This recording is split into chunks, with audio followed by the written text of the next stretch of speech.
मान लीजिए आज कुंभ की शुरुआत हुई है, लेकिन ऑपोजिशन अब कुंभ पे भी सवाल उठा रहे हैं। देखिए, अपोजिशन को तो कोई मामला है नहीं, तो कुछ न कुछ तो करते ही रहेंगे ना।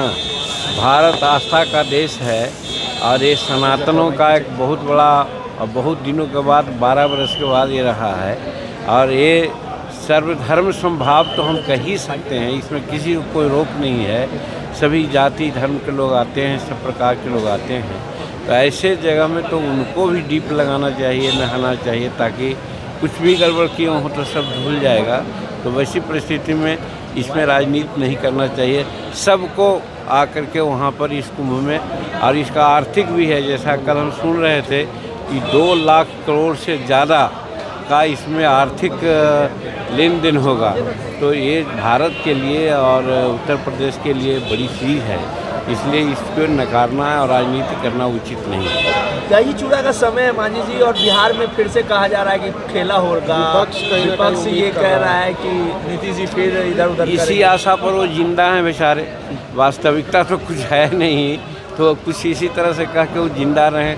देख लीजिएगा, दही चूड़ा भी पार होगा ही। सबकी शुभकामना देते हैं दही चूड़ा का। क्या लगता है कि जो दावे किए जा रहे हैं वो पूरी तरीके से बस भ्रम फैलाया जा रहा है? एकदम भ्रम फैलाया जा रहा है।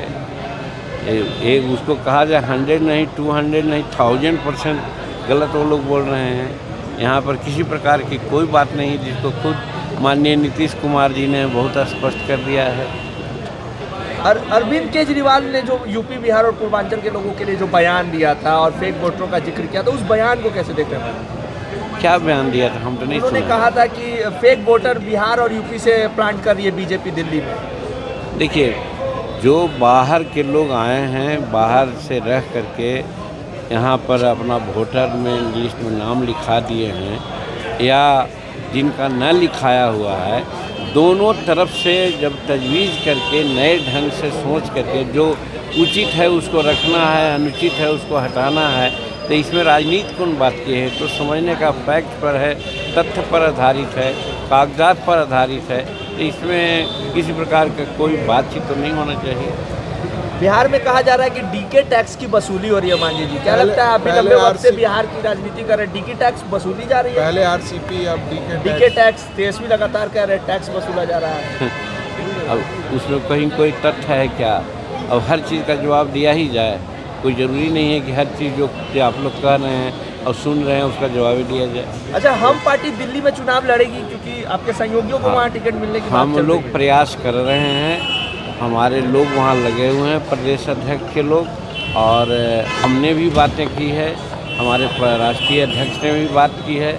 और हम लोग चाहे हैं कि अगर ज़्यादा कारगर ढंग से हमारे कार्यकर्ताओं को वहाँ लगाने की बात, काम करने की बात है, तो सीट देना चाहिए। न सीट मिलने के बाद कहने का मतलब कुछ न कुछ तो हताशा रहती है। वैसी परिस्थिति में जो हमारे वर्कर हैं हिंदुस्तानी अवाम मोर्चा सेकुलर के, जो मैंने एनडीए के लिए काम करेंगे, उनको उत्साहित करने के लिए सीट मिलना चाहिए हिंदुस्तानी अवाम मोर्चा। सर, कितनी सीटों के लिए आप लोगों ने कहा है? और कुछ है नहीं ना। और एक चीज़ हम अपने तरफ से कहना चाहते हैं, आप लोग भूल जाते हैं स्थिति।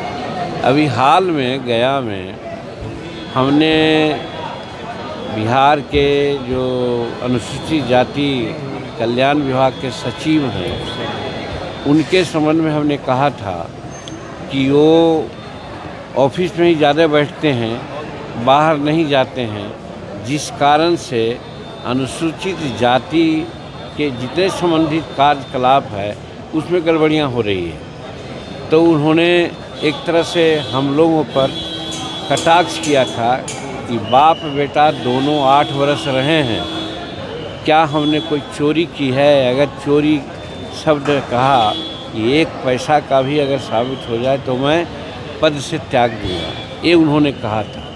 मैं समझता हूँ कि ये स्टेटमेंट उनका एक राजनीतिक स्टेटमेंट है, ऐसा नहीं देना चाहिए। लेकिन हम उनको समझाना चाहते हैं आप लोगों के माध्यम से। दूसरे जगह की बात मैं ही बोलता हूँ।